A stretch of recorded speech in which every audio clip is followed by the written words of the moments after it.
প্রিয় BA fifth সেমিস্টারের ছাত্রছাত্রীরা, আজকে আমি যে বিষয় নিয়ে আলোচনা করব সেটি হচ্ছে তোমাদের যে ফিলোসফির SECA1 পেপারটি রয়েছে, logical reasoning and application Indian and western. এই সাবজেক্ট থেকে আজকে আমি তোমাদের গুরুত্বপূর্ণ প্রশ্নগুলো নিয়ে আলোচনা করব। তো তোমাদের এখান থেকে 15 নম্বরের প্রশ্ন, 5 নম্বরের প্রশ্ন এবং 1 নম্বরের 10টি MCQ টাইপসের প্রশ্ন আসে। তো 80 নম্বরে তোমাদের পরীক্ষা হবে।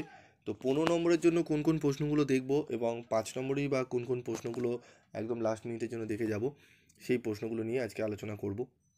যারা যারা বই আছে তোমরা প্রত্যেকে কমেন্ট বক্সে লিখে জানাবে, হ্যাঁ স্যার আমাদের বই আছে, উত্তরগুলো আমরা খুঁজছি। এবং যাদের বই নেই তারাও জানাবে যে আমাদের বই নেই স্যার। তো আমি চেষ্টা করব যদি পারি কয়েকটার উত্তর তোমাদের আলোচনা করে দেওয়ার। তো চলো কথা না বাড়ি চলে আসছি মূল আলোচনায়। প্রথম যে 15 নম্বরের প্রশ্ন রয়েছে সেটি কি পড়তে হবে? প্রথমে পড়তে হবে ন্যায় মতে সন্নিকর্ষ কয় প্রকারের ও কী কী? বিভিন্ন প্রকারের সন্নিকর্ষ উদাহরণসহ আলোচনা করো। উপযুক্ত উদাহরণসহ, ঠিক আছে, কেবল অন্যই, কেবল ব্যতিরেকী, অন্যয় ব্যতিরেকী অনুমানের আলোচনা করো। প্রাসঙ্গিকতাজনিত দোষ কাকে বলে? যে কোনো দুটি প্রকারের প্রাসঙ্গিকতাজনিত দোষ উপযুক্ত উদাহরণসহ আলোচনা করো। প্রশ্নগুলি অত্যন্ত গুরুত্বপূর্ণ, খুব গুরুত্ব সহকারে তোমাদের কিন্তু এই প্রশ্নগুলো করতে হবে। 3টি প্রশ্ন গেল। আরেকটি প্রশ্ন দেখো, অস্পষ্টতার দোষ বলতে কী বোঝো? যে কোনো দুই প্রকারের অস্পষ্টতার দোষ উদাহরণসহ আলোচনা করো। এখানে মাত্র আমি 4টি প্রশ্নই 15 নম্বরে দেখেছি, তোমাদের রাখা হয়েছে। এই 4টি আপাতত লাস্ট মিনিটের জন্য পড়ে যাও। আশা করি মিনিমাম তোমরা একটি 15 নম্বর তো পাবেই, তোমরা ম্যাক্সিমাম দুটো প্রশ্ন 15 নম্বরে কমন পেয়ে যাবে এই 4টি মাত্র প্রশ্ন দিয়ে। এরকম শর্ট সাজেশান তোমরা কোনো জায়গায় পাবে না। এত শর্ট সাজেশান, এত কম প্রশ্ন দিয়ে তোমাদের কোনো জায়গায় তোমরা সাজেশান পাবে না। এখনও পর্যন্ত ইউটিউবে সার্চ করো তোমরা কিন্তু এই সাজেশান, এরকম যে 4টে প্রশ্ন দিয়ে বলা হচ্ছে যে সাজেশান, ঠিক আছে? তো কম প্রশ্নের সাজেশান আমি তোমাদের অবশ্যই দিই, কারণ লাস্ট মিনিটের সাজেশান এটাকেই বলে।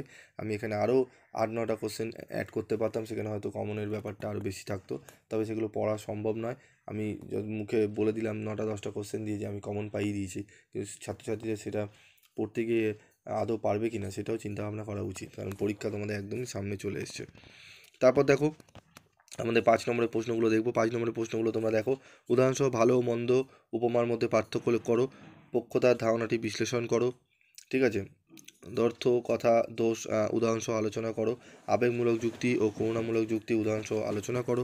অত্যন্ত গুরুত্বপূর্ণ এই প্রশ্নটি। তারপর রয়েছে দেখো, উদাহরণসহ বৈজ্ঞানিক ও অবৈজ্ঞানিক ব্যাখ্যার মধ্যে পার্থক্য নিরূপণ করো।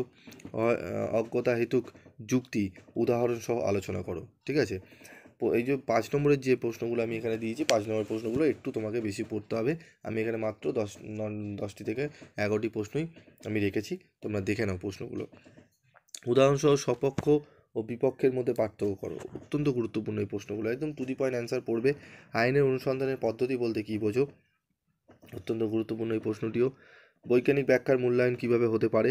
উদাহরণসহ পক্ষ সাধ্য ও হেতুর প্রত্যয়গুলি ব্যাখ্যা করো। এই প্রশ্নটিও গুরুত্ব সহকারে তোমাদের পড়তে হবে। উপমা যুক্তি বলতে কী বোঝো? অনুমানের পক্ষ, সপক্ষ ও বিপক্ষ দৃষ্টান্ত সহ ব্যাখ্যা করো। এই 12টি প্রশ্ন যদি তোমরা পড়ে যাও 5 নম্বরের, আশা করি তোমরা অনেক অনেক প্রশ্নই কিন্তু প্রশ্নপত্রে কমন পাবে। এই 12টি প্রশ্ন একটু ভালো করে করে নিও, এবং আশা করি অনেকেরই এই প্রশ্নগুলো করা রয়েছে, যাদের যেগুলো বাকি রয়েছে সেগুলো তোমরা আজকের মধ্যে কালকের মধ্যে কমপ্লিট করে নিও। আজকের মতো ভিডিওটি এইটুকুই শেষ করছি। দেখা হচ্ছে পরবর্তী ভিডিওতে।